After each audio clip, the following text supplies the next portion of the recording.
Hello, welcome to Cardiff City Hall as we build up to a mega night of boxing tomorrow night at the Motorpoint Arena, headlined by Eubank versus Williams. The fighters all weighed in okay earlier. Tonight, though, it is all about the final faces. They will meet for the final time ahead of a huge night of boxing tomorrow night. I'm delighted to say I'm joined by Matt Macklin and Unified star Michaela Mayer. Good to see you both. Michaela, this is your first UK Fight Week. It's been quite the week for you, and I understand it kind of makes sense now that you've come every day dressed as one of your favourite band members. Do tell all.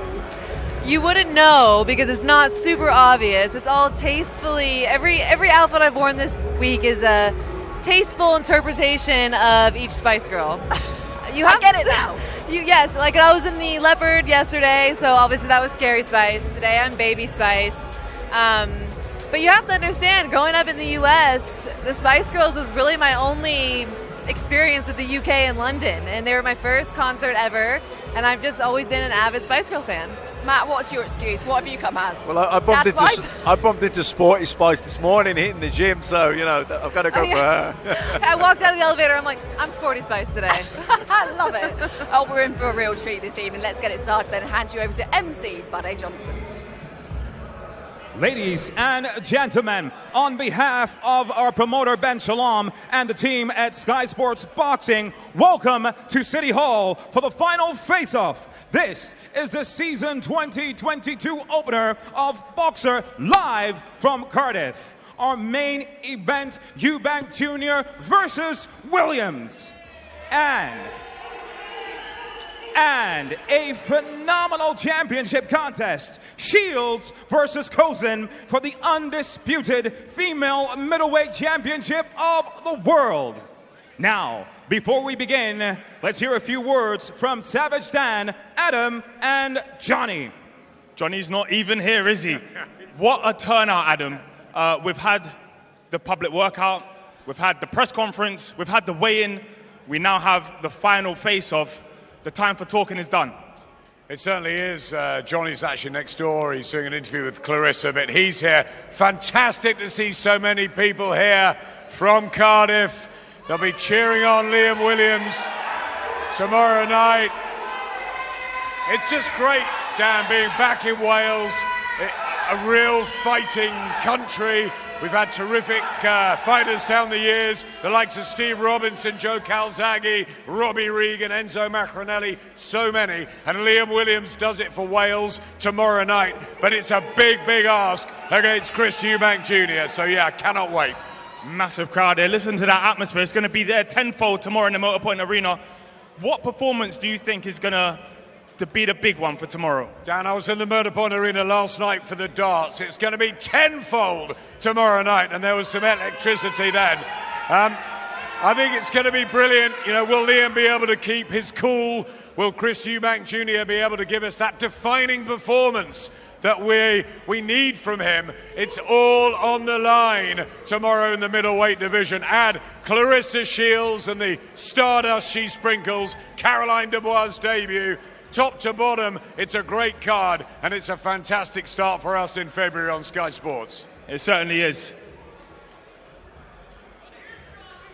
The time for action is now. We begin our final face-off in the heavyweight division between Kamil Sokołowski and Otto Wallin. First to the scales, Otto Wallin.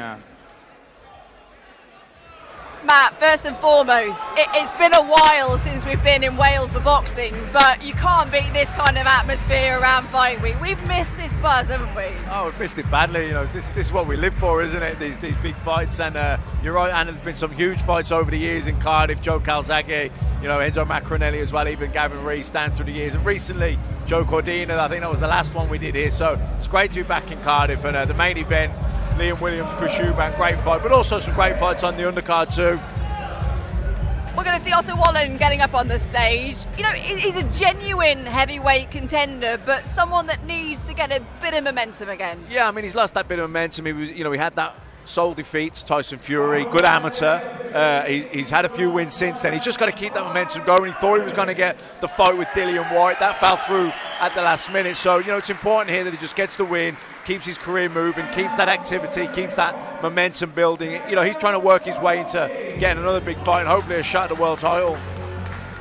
For someone like Otto Wallin, his only loss is to the likes of Tyson Fury. I mean, that's a good name on paper to lose to. How frustrating is it when you want to get back in the mix and you want to push on, Michaela?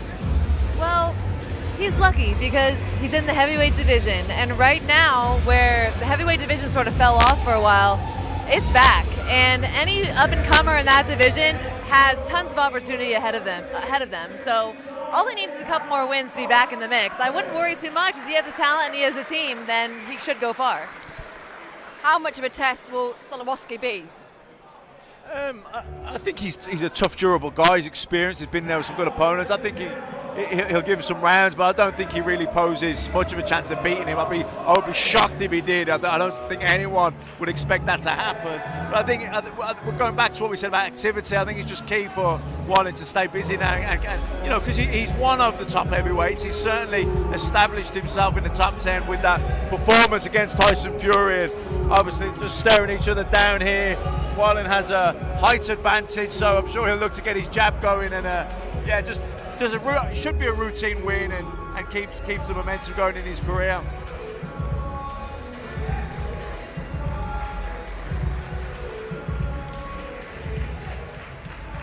And now, ladies and gentlemen, we move on to the super lightweight division between Harlem Eubank and Viorel Simeon. First to the scales, Viorel Simeon. Opposed to the final weigh-in, most guys will have eaten, so they won't be cranky. That's the thing. They all weighed in at lunchtime, as per usual. All made weight okay. So this is like a show for the crowd, isn't it? It's a preview show. It's something to get excited about tomorrow night. I guess you're going to be in a more relaxed mood, aren't you, as a fighter? You're happy, you're fed, you're refueled when you get up there. Honestly, it makes this more exciting even for me because I've been in face-offs when, in the U.S., we don't weigh in before.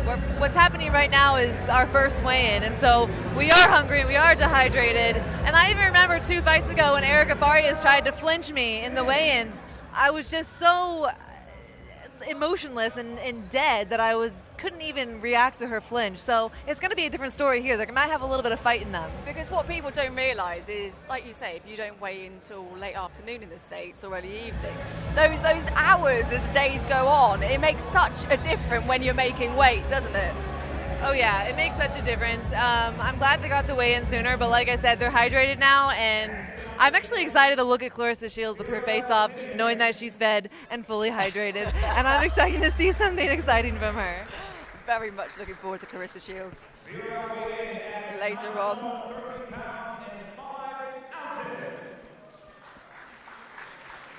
And now, introducing his opponent, Harlem Eubank. So this is 8 rounds at super lightweight between Harlem Eubank and Viorel Simeon.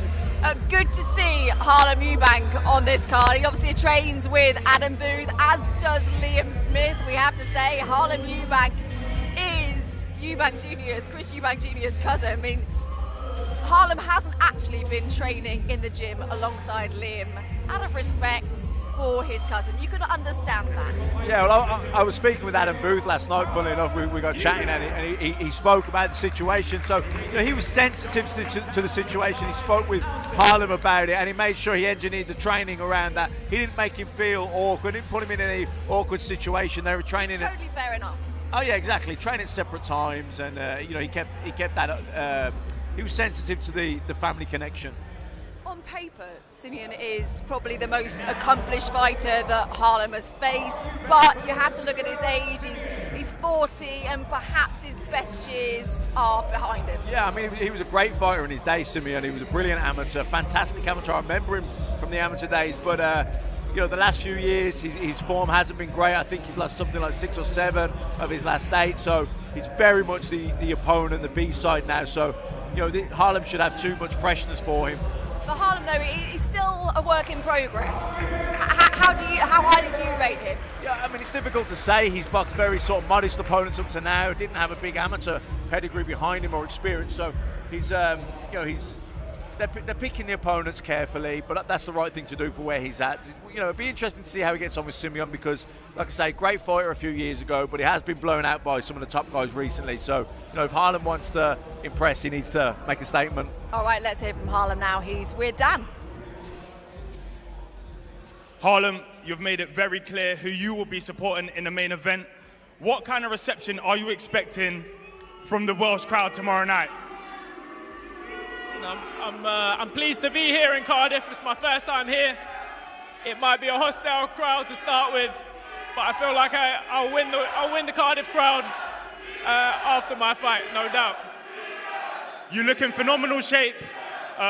What kind of performance can we expect from you tomorrow? I'm going to be explosive in there. I'm looking forward to make my debut in Cardiff. I'm very excited, and I will win that Cardiff crowd. It's going to be explosive, and after the 8 rounds of action, I believe, you know, I'll turn the crowd around. Good luck for tomorrow night. Thanks very much. And now, ladies and gentlemen, we move on to the lightweight division between Caroline Dubois and Vaida Masiokaite. Introducing first to the scales, Vaida Masiokaite.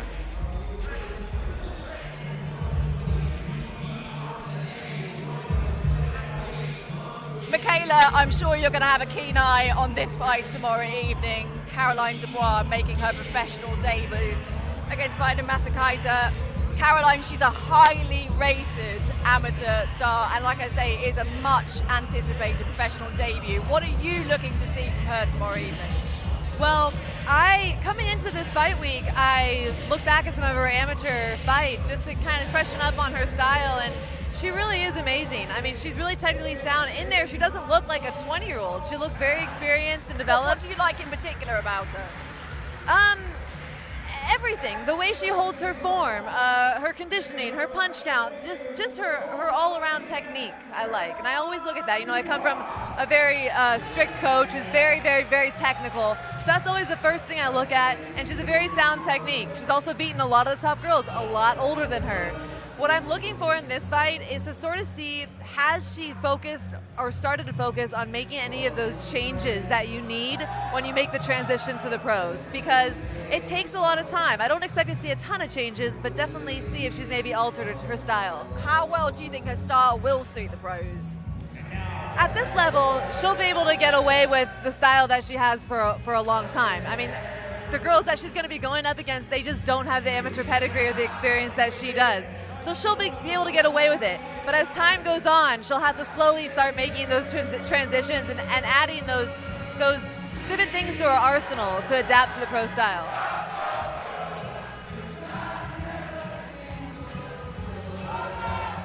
Matt, she's absolutely loving it. Seeing a smile there from Caroline, which is lovely to see. In terms of opponent for her debut, how tough a test will Masiokaite be for her? She's very experienced, very experienced. She maybe doesn't have as ambitious as she was at the start of her career, very much the opponent in this fight. But, you know, this is Caroline's pro debut, and it's also just seeing her up there on the stage, the crowd cheering. That's a new experience for her as well, and that, you know, hopefully, I'm pretty sure that won't overwhelm her, but it could do to some people. So, but, you know, like I say, very, very experienced amateur. I'm sure this will be a walk in the park for her. All right, let's hear from Caroline now with Savage Dan. Caroline, your professional debut beckons. How do you deal with the nerves? To be honest, now I have no nerves. It's amazing seeing all these people out there, you know, singing Sweet Caroline, and it's just making me excited, and I just want to perform, you know. Your tip for big things in boxing, how far can you go? How far do you want to go? You know, sky's the limit, you know. As soon as you put dates and you put limitations on yourself, you're only stopping yourself. I see myself going all the way, and that's all I want to do. Congratulations, and good luck for tomorrow night.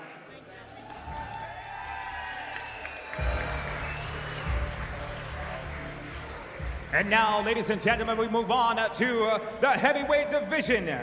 Please welcome to the stage the fight between Steve Robinson and Shane Gill. First up, Shane Gill.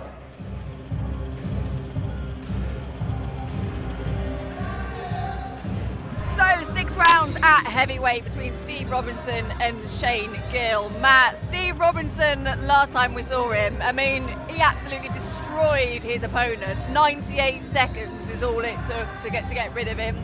What do you want to see tomorrow evening? Are we going to see more of the same, do you think? Yeah, more of the same. I mean, this is a guy who took to boxing very late on. I think he's 32 now or thereabouts. So, you know, almost no amateur. I don't think he had any amateur experience. So he's very late to the game. I don't think his ambitions are sky high. I think he just wants to see how far he can go. But he's certainly exciting. Definitely carries power. So yeah, I want to see another explosive knockout.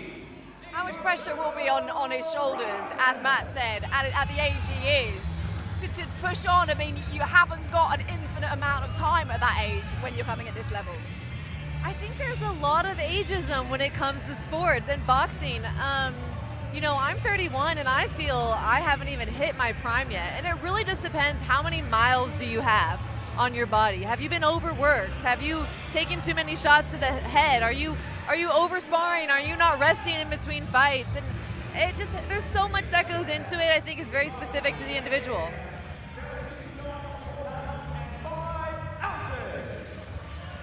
And yes, I know what you're all thinking at home. He does look like Ivan Drago.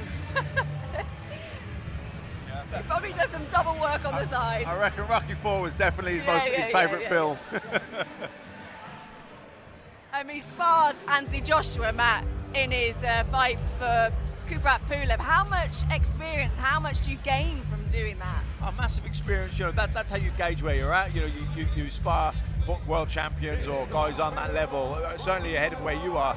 And you know, if you hold your own, or you know that, yeah, all right, maybe I'm getting close to that level now, or if they, you know, box the head off you, you know, all right, maybe I'm not quite there yet. So it's good to gauge where you're at. Ben Shalom mentioned earlier in the week that he's hoping, all being well, that Steve Robinson comes through this, that Dave Allen could be on the cards for him next. What are your thoughts on that? That'd be a fun fight, wouldn't it? Two characters. It would be. Yeah, absolutely. Yeah, I think we'd like to see that. Right, let's hear from Steve now. Steve, you're going to be fighting in front of a huge crowd tomorrow again. What do you hope to show the Welsh fans? Carry on the legacy of the name Steve Robinson in Wales, I suppose. Listen, everyone's going to see me last knockout, and you know, whether it comes, it comes. If it doesn't come, it doesn't come. But the aim is to get him out there, get the win, and look to box again sometime soon, and just make sure that I get the win and keep pushing forward. Good luck for tomorrow night. Now, on the final face-off, we bring you a contest in the super bantamweight division between Reese Edwards and Ruslan Birchuk. First, to make his way to the scales, Ruslan Birchuk. 8 rounds at super bantamweight then for Reese Edwards taking on Ruslan Birchuk. I mean, there's a lot of love in the room for Reese Edwards, and understandably so. Local lad, he's unbeaten 11, a real prospect. Yeah, good amateur, boxed for Wales, so boxed internationally. He's 21 years old now. This is a step up for him. This guy, you know, he's kind of got a 50-50 record. I think he's won 13, lost 13, but he's been in there with some good fighters, so he's experienced. So, you know, it's an 8-rounder as well. It's his first 8-rounder, Reese Edwards, so a little step up for him, but I'm expecting a good performance from him. And Reese, like I say, being a local lad, he is a swing fight tomorrow night. He'll just be hoping that he can get a good time slot to grab some of the limelight in front of his own crowd, I guess. I've never been in that position to be a swing bout. I've seen it, so definitely frustrating because you put all that hard work in. You want to be able to perform, especially in your hometown. Hopefully he gets a chance to do that.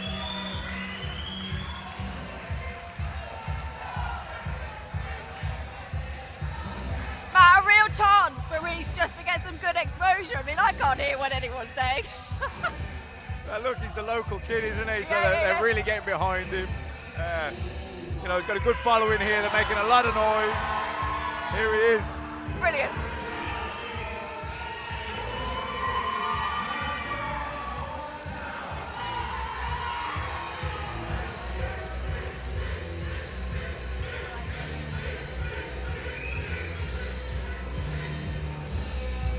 Yeah, Reese is a popular lad around here. And Matt, like so many fighters, they had a frustrating time during lockdown and just so keen now to get that momentum and push on. Yeah, I mean, it's not so bad for the younger fighters because he's got time to mature and everything, and they've got many years ahead of them. But for the older guys, it's particularly frustrating because they feel like they've lost 2 years that they didn't have to lose.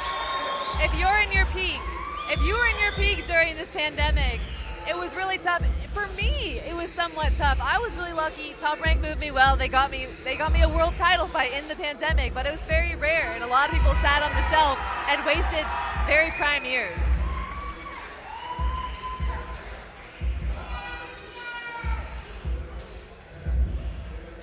Just waiting for Reese to get his t-shirt on, and then we could grab a word with him. He's just about ready. So hand you over to Dan.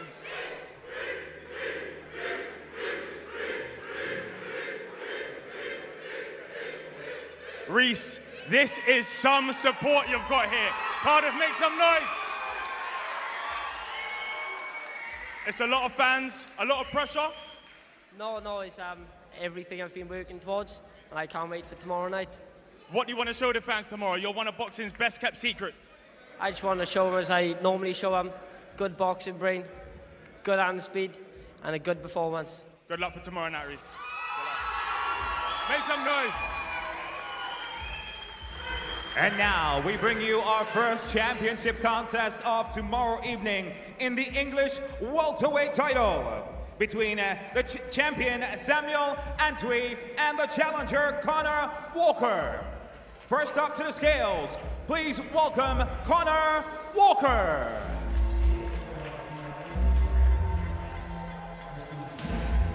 So Matt, the English title is on the line for this one. A real 50-50. Yeah, definitely. Both guys at a similar stage in their career.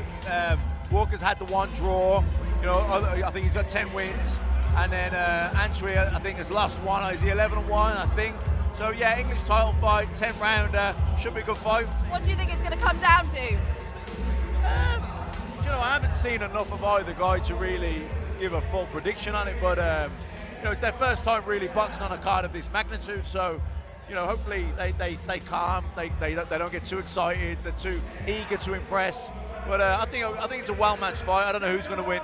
They're both very determined fighters. This has the ingredients to be a cracker.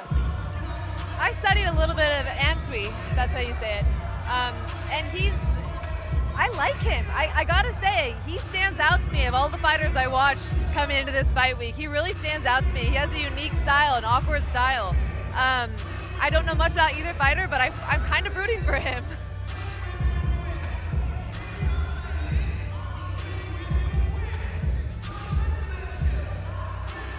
Samuel's made it, no bones about it. He would love to fight Florian Marku. Of course, New Box are signing Florian Marku. Samuel Antwi would love to fight him. The winner of this will fight Marku. Yeah. Yeah, so you know, there's a carrot for the winner. 6 pounds and 5 ounces.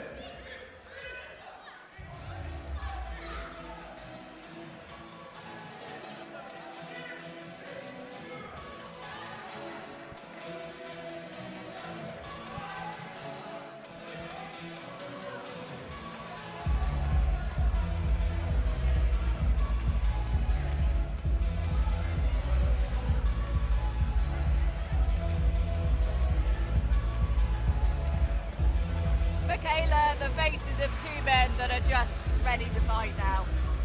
Oh yeah, I mean, they're pretty fueled up, so they probably had to get out of their comfort zone and head over here to entertain the fans, but at this stage, after a long fight week and, I don't know, 8 to 10 week camp, they're definitely ready to go.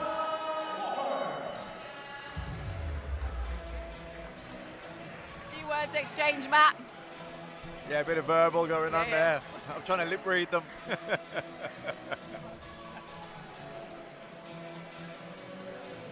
Let's hand you back to Savage Dan.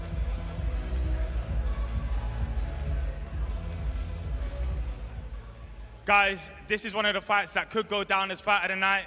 Connor, what do you have to do to beat Samuel and win that English title?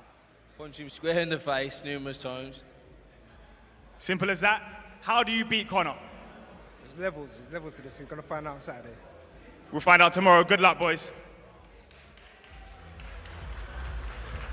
And now we move now to the welterweight division between Chris Jenkins and Julius Indongo. First to make his way to the scales, Julius Indongo.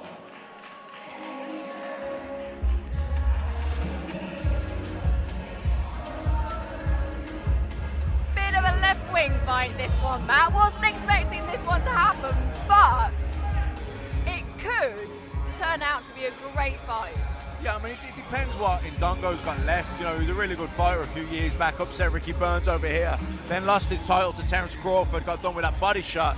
So, you know, he's mixed in really good company. I think he's fought Regis Prograis as well, even though he lost. So, you know, he's mixed by far in the higher opposition. But, you know, Jenkins has the home crowd behind him. He probably, the pressure of the two, more ambitious. So, it's a good fight. Could he get Indongo, do you think, at the right time? Yeah, could be. I think so. Like I say, he's on the downward spiral. Jenkins, you know, he's had a funny career. He's been plagued with injuries, suffered some really bad cuts, some rib injuries as well. He's been very, very unlucky. This crowd are going to go nuts for Jenkins. Of course they are. Why not? I'm definitely lip reading you at this point.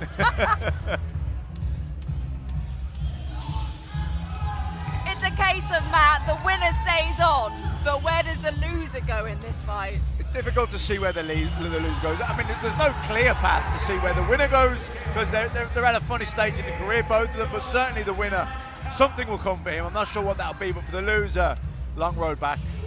But when you're in that situation of it's a make or break fight, that's when things can really catch fire, Michaela. I think there's more on the line for Indongo. You know, he has an interesting career because the majority of, on paper, he looks very experienced and he looks great. But the majority of his fights were in Africa. Then he gets the title, he fights Terence Crawford, loses it, loses again to Regis Prograis, and he had like 3 losses back to back. So this is really his comeback fight. If he loses this, he's got more on the line right now. He really needs to win this fight to get himself back in the game.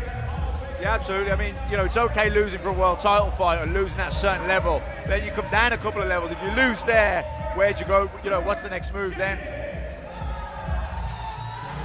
Well, Jenkins will be looking to absolutely seize his opportunity tomorrow night. He hasn't boxed here since 2014. It's a long time coming for him. Let's hear from Chris now. He's with Dan. Chris, lots of home support for you. Let him get his t-shirt on. Lots of home support. An unexpected opportunity to fight a former world champion. How do you beat Julius Indongo? Punch him more times he punches me. It's that simple. But, you know, I got massive respect for him. This will be a great night of boxing for Cardiff, as well as myself. So, just roll on fight night. Good luck for tomorrow night. And now, ladies and gentlemen, it's time to introduce our co-main event of tomorrow evening. Championship action for the unification to the crown, the undisputed female middleweight champion between the WBC, WBA, and IBF middleweight champion Clarissa Shields and the WBF middleweight champion Emma Kozin. First, to make her way to the scales, Emma Kozin. This is a fight we are all very much looking forward to see. Clarissa Shields, you know her well, Michaela, and she's absolutely brought that sparkle here this week, as she does. Oozes class. All the time. I'm not worried about Clarissa Shields. She rises to the occasion under pressure. Doesn't matter how many people are there or what's on the line, you know, that gets her going even more. Emma Kozin has a 21-0 record, but this is definitely the biggest stage she's ever been on. A huge opportunity for her, and really, I guess in Emma's eyes, she has nothing to lose. Nothing to lose. She's going to come out hard. This is the biggest opportunity of her life. And a win against Clarissa Shields could change her life. So, you know, with that in mind, you know she's going to come out hard. How tough a test do you think Emma will be for Clarissa? I think she's going to be game, and she has a lot of heart. I don't think she has the skill to outbox Clarissa Shields. I've always said that it's really hard to compete with the amateur pedigree of these women these days. I mean, we didn't have it before, but this generation has such experience when it comes to the amateurs, and now it's really hard to compete with. So the WBC, she's going to have to fight Clarissa. And IBF female middleweight champion of the world, Clarissa Shields.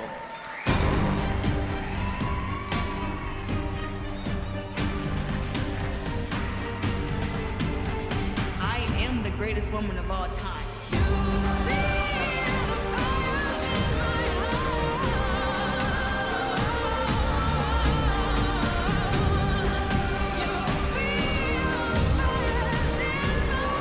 I'm intrigued, Michaela, to see what footwear is on Clarissa Shields' feet. I say that because at the open workouts on Wednesday, she was wearing big red fluffy slippers, as you do. She was wearing slippers pretty much to mock Emma Kozin and say, listen, I know you're taking this seriously and it's a big deal for you, but this is easy for me. I run this division, you're not going to beat me, and I'm going to just mock you by showing up in slippers because that's what I do every day. We all know about the fight that we would love to see happen in the summer, and that is, of course, against Savannah. Oh, she got the slippers. Again. There they are. As I speak, the big red fluffy slippers. I mean, if you're going to wear those, you have to back it up in the ring, and Clarissa can do that. She can get away with that. When you wear slippers like that, you have to be able to fight. I'm slightly jealous. They look very comfy. They do. As I was saying, though, the fight that we all want to see happen is that one against Savannah Marshall, who will hopefully be with us on Saturday night as well. Ringside keeping a keen eye on this fight. Should both those fighters come through their fights, how big a fight that would be. It's going to be a huge fight, and we're at such an amazing time in women's boxing where I'm so glad this fight didn't happen any sooner, right, between her and Marshall, because now you have all the eyes watching, where if it would have happened maybe a year or two ago, it wouldn't have gotten the praise and it wouldn't have gotten the attention that it deserved. So this is a great year for it to happen. I'm really looking forward to it. I think for Clarissa, she's such a great woman to fly the flag for the sport. I mean, yesterday at the press conference, she spoke about the parity in pay and it's campaigning for that. And you need people like Clarissa. Yeah, absolutely. And I've said this before too. This generation of women's boxing, me included, we may never see the full benefits of our hard work. So what we say now, even though we may not get it for ourselves, we're doing it for the next generation. Maybe it may take another generation after that, but we're definitely laying the steps, laying the foundations. What are we going to see tomorrow night, do you think? Could we see Clarissa come out and just blow her away and try and make a statement? What do you think is going to happen? Well, honestly, Clarissa, we spoke a little bit about it, and she definitely wants to do a little bit of both. She hasn't decided if she's going to start boxing Kozin or if she's going to start by taking it to her and digging to her body. She's really excited about the body work that she's been working on in the gym, powerful hooks. So I know she wants to look for that at some point in the fight, but I don't know if she's going to come out swinging or come out boxing. Matt, what do you think is going to happen? Michaela doesn't know she's going to come out fighting or come out boxing. What do you think is going to happen tomorrow night? I think she might come out and box, enjoy it, take it time. She'll do whatever she wants to do. I think she's by far the superior fighter in there. If she wants to box, she can box. If she wants to take her out early, I think she can take her out early. And with Savannah ringside, can you see her trying to send a message to her? Oh yeah, definitely. But she may play with her first, but I think eventually she'll take her out, sure. I'm going to make a bold prediction that she's going to come out hard the first 2 rounds. She's going to throw boxing out the window, and she's going to take it to Emma Kozin for the first couple of rounds and just test her heart. That's what I'm going to predict, just for fun. I'm going to say that's what's going to happen. And career best performance is needed from Emma Kozin tomorrow night. Oh yeah, look. Clarissa Shields, Michaela knows more about it than ever. I was there commentating on her pro debut. It was the first fight on the undercard of Andre Ward and Sergey Kovalev, the first fight in Vegas. I'm telling you, that fight was an absolute war from the first bell. Let's hand you over to Andy Scott, who is with Clarissa Shields with not quite such good footwear either.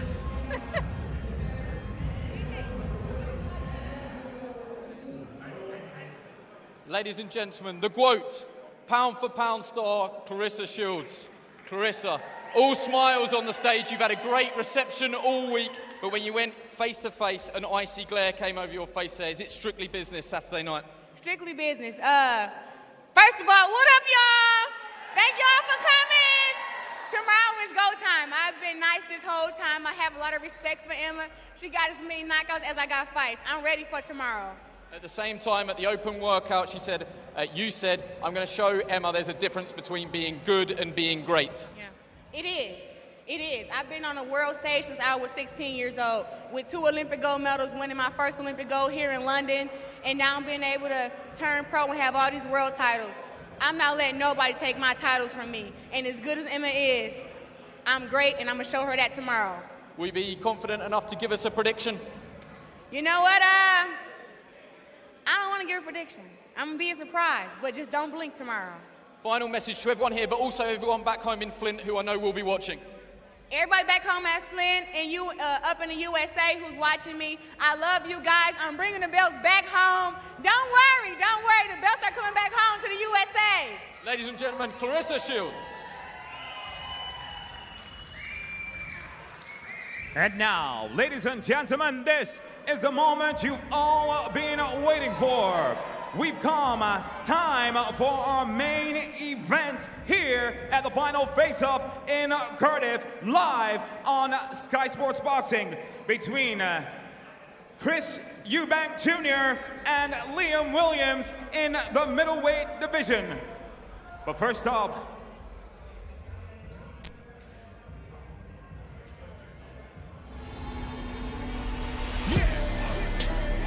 everybody bow down, it's the king. Don't kiss your teeth, kiss the ring. Let them know there's only one king. This is a grudge match. It's personal. The Wales fans are going to be quite hostile. I don't mind being the bad guy. Lord of the manor, yeah, I'm the man. I got the stamina, head in the game. I am the king and I'm not entertained. Why would he be not your kind of guy? I don't know, he's just... It's the jacket, isn't it? Stay focused. Ain't watching these jokers. I don't want a battle of the jabs. I want him to come and have a fight with me. Let them know there's only one king.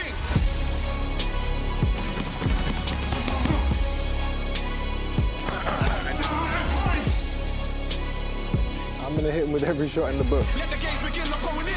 Let them know there's only one king. When you walk in there, the boos, the hatred. Oh, no. It's going to be mad. It's terrifying. How am I going to get through it? I guess you have to tune in to find out, huh?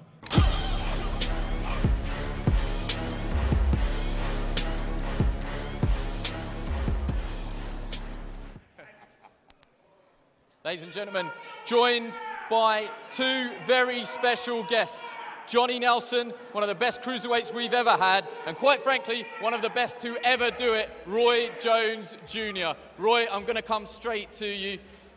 You know, you're going to get a good reception, but the truth is, you're in the away corner in terms of the fan favourite. You're with Chris Eubank Jr. Just how confident are you in your man on Saturday? I'm very confident, but it's like, this is boxing, this is what we do, and what we love is the fact that 2 of the best are facing one another. So you have to give credit to both fighters. Has anybody told you what sort of atmosphere to expect on Saturday? It is the Dragon's Den for a reason. Of course I know what type of atmosphere to expect, but that's boxing, that's what you're supposed to expect. Finally from you, when the lights come down and it's Chris and it's Liam, tell us how this fight goes. I think it's going to be a very tough night, but Chris is definitely the better athlete. I think he's a smarter boxer, and Liam going to come prove and see what he got. I don't think he can win, but we'll see. Johnny, it's a battle of 2 very, very good trainers, 2 different characters. Yes, Roy Jones is here, but in the other corner you've got Adam Booth with Liam Williams. What sort of fight can we expect when that first bell rings, in your opinion? Adam Booth is a smart trainer. Never underestimate him. Liam Williams, I know this young man. He's tough, he's hard. He's got the support of Cardiff that will be so behind him. And Eubank Jr. is going to have to find out what it's like in hostile territory. I think if you're going to see it, it's going to be the best performance of Liam Williams' career. Johnny, Roy, thanks for joining us. Thank you.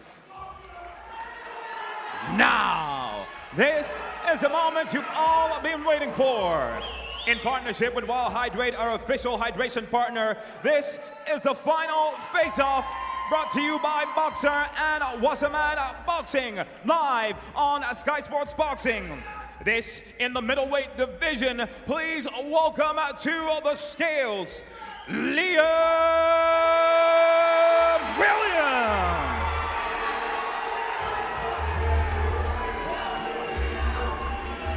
Michaela, just how much are you looking forward to this one? Like I said earlier, so much intrigue, but these two, there is a genuine rivalry, genuine bad blood between them, which is what the fans love. I felt it. I've seen it on social media all week. And what's so exciting about it, it's like a classic boxer versus brawler. So you have these two styles completely opposite from each other. And then you have fans for each style. You have the fans who love the brawler and Williams and who love the boxer and Eubank. I'm a little biased. I like the long, lean, rangy boxer, but you can't ever look past a puncher like Williams, so we'll see. And of course, Liam Williams, as you can hear, he's at home. He's going to have that home crowd behind him. Chris is very much going into the Lion's Den on Saturday night, but will that bother Chris at all, do you think, Matt? No, he won't bother him at all. He'll feed off that. He'll feed off that energy just the same way that Liam Williams will. They'll be shouting for Liam Williams, but Chris Eubank will be feeding off that energy too, because he loves to be the guy that's hated. So he loves that role. But there's going to be a lot of noise in that. I mean, we can't even hear each other speak. I was lip reading you then. I'm sure you're saying something really insightful, Matt. It is a genuine 50-50 though. Yeah, I do. Yeah, I think Williams will come out and box. I don't think he's going to look to go to war with Chris early, because Chris, has got fantastic stamina, great chin, so it's unlikely he's going to take him out early. I think if it's a distance fight, or he's going to go into the later rounds at least. So I think what Liam needs to do is try and bag a few of the early rounds while conserving energy, and then because he's going to need that energy when Chris goes for it in the later rounds. Still waiting for Chris Eubank Jr. Matt, for Liam though, he changed trainers. He left Dominic Ingle and went to Adam Booth. Quite a late change then. Interesting move from Liam Williams. Yeah, a little bit. I mean, he obviously trained Chris Eubank years ago. He's improved a lot since then. So what you gauge from that, who knows? But psychologically, can you read into that, Michaela? It's a tricky situation, because on one end, you have to commend an athlete for knowing when something isn't working for him anymore. There's no time in this game to sit back and wait for a loss for you to realize that you need to change up your situation, whether it's a trainer, management, whatever it is. So I'm going to give him the benefit of the doubt and say that he knew that was a decision that he had to make, whatever time in his career. Now is better than later. And he's got to trust in that, and hopefully they've had enough time together where he has made the improvements that he needs to make. I know a trainer like Adam Booth doesn't take on fighters unless he genuinely believes in them. Yeah, he's a good coach, and I think, look, where Liam Williams is at this stage in his career, he's the finished article, really, so Adam Booth isn't going to teach him how to box. He just maybe freshen a few things up, and sometimes, a change is as good as a rest, and maybe he just needed to freshen things up. So he's coming into this, he probably feels reinvigorated after that loss for the world title fight. He's against Eubank Jr., more of an orthodox opponent. Andre, very difficult opponent, slick southpaw. Eubank, great chin, physical, but he's right in front of you. He's not going to have to go looking for him too hard. What do you think this is? Do you think this is all part of the mind games? Do you think from Chris Eubank Jr. making Liam wait a bit for him, making him sweat? What do you think, Michaela? I think so, definitely. What do you think? He has the ability to do so why not? Get under his skin as much as you can before tomorrow night. He's probably trying to show him I'm the star of the show here. You might be the homeboy, but everyone's waiting on me. Exactly. But like I said yesterday, he feeds off all the crowd. He feeds off the booze. He enjoys that. He embraces it. You know what? It wouldn't even shock me if he didn't turn up. Honestly, I would not be shocked if he didn't even turn up. Let's hope that isn't the case. In terms of Williams, though, like we say, the crowd is going to be behind him. But of course, with that brings a lot of pressure. He wants to deliver the goods. How much pressure will that bring on Williams? On Williams? Yeah, there's pressure. He's got his home crowd here. That's an asset to him when the fight gets tough, to have that crowd behind you cheering you on. But also there's a bit of pressure with that, because you don't want to lose in front of your home crowd. I can confirm, if you can hear lots of screamings behind me, it's coming from Clarissa Shields.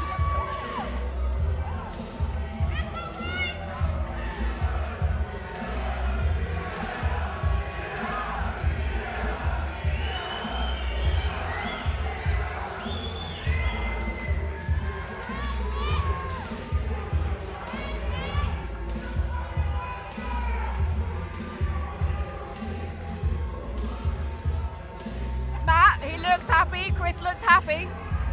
Let me tell you, it wouldn't have been bouncing around like that if that weigh-in was at 1 o'clock, if this was at 1 o'clock earlier today. Let me tell you. We have to say, both made weight, but both look very, very different right now to what they did at lunchtime. Oh no, he looks in fantastic shape, no doubt, but he'll be rehydrated, he'll be feeling full of energy now. 6 pounds.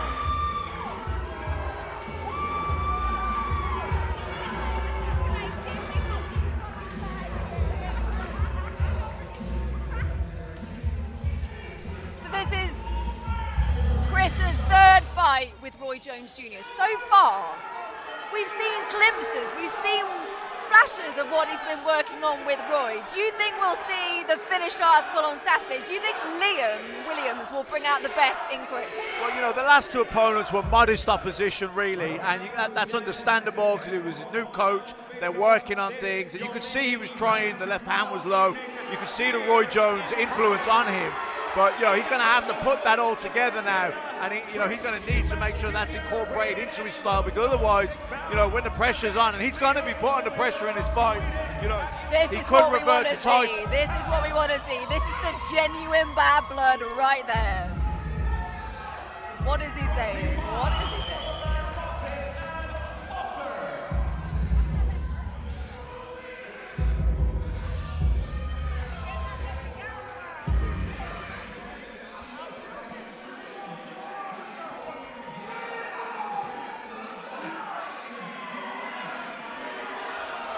Matt, I know you were worried whether there'd be genuine sort of angst there this afternoon, this evening, after they've all been fed. There is still a lot of tension between those two. I mean, I think there's genuine dislike there from Williams' part. I think he really actually doesn't like Chris Eubank Jr., you know. I think Eubank Jr., that's just his thing, that's the role he plays. I don't think it's too personal with anyone, but certainly I think he's got under Williams' skin for sure.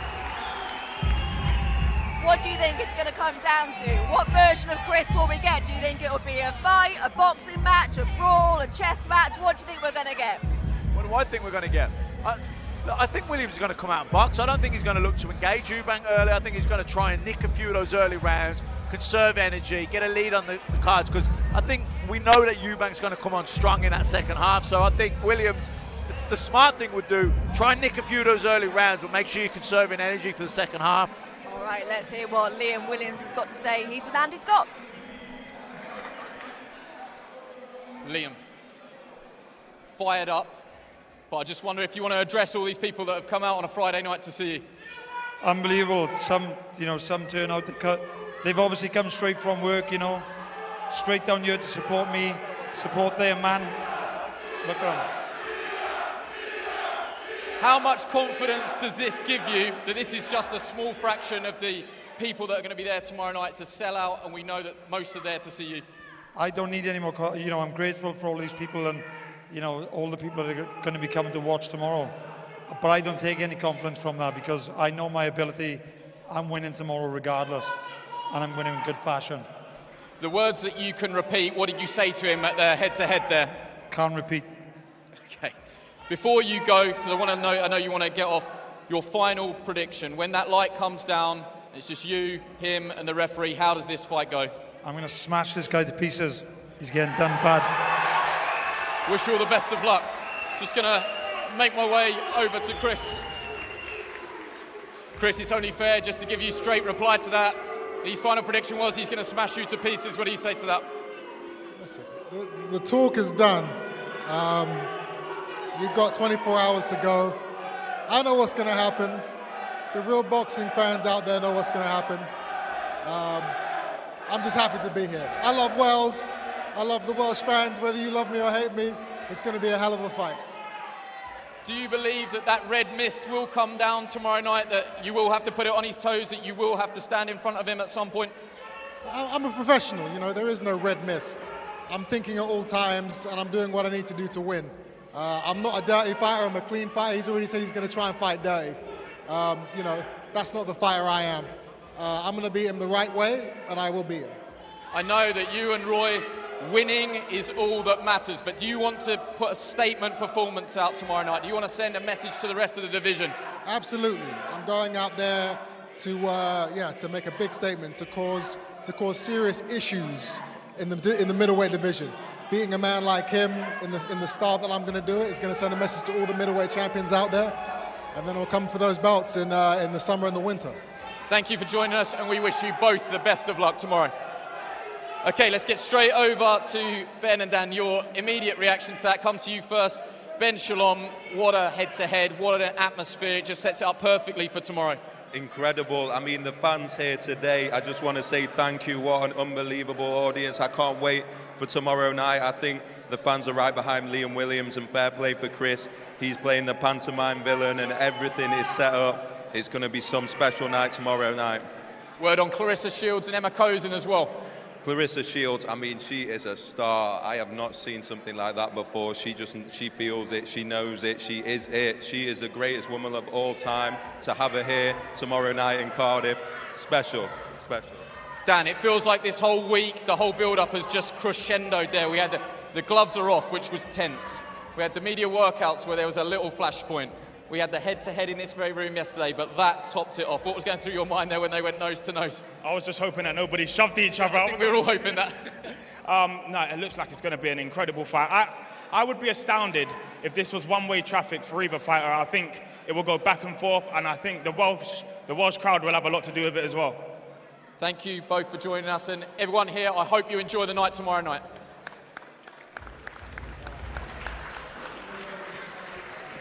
Matt, Chris is looking very relaxed, Matt.